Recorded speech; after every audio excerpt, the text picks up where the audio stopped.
ሙስሊም ሴትም ሁሉም መስፈርት ከማሟላቷ ጋር በሂጃቧ ምክንያት ባለባበሷ ምክንያት መብቷን ትነፈጋለች፣ እንዳትማር ትከለከላለች።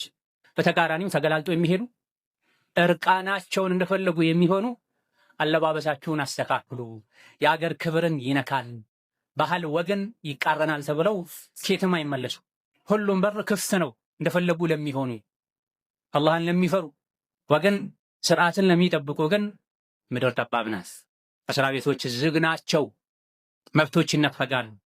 በትምህርት ቤት ደረጃ ለፍተው ደክመው ያመጡትን ውጤት ሂጃብሽን ካላወለቅሽ ተብሎ ይከለከላል።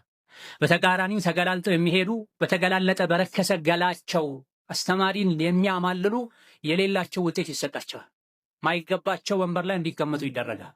ይህ ግፍ ነው፣ ይህ በደል ነው። ይህ ለሙእሚኖች አላህን ለሚፈሩ ሰዎች እስላም መመሪያ ነው ለሚሉ ሰዎች ምድር የጠበበች እንደሆነ ግልጽ ማሳያ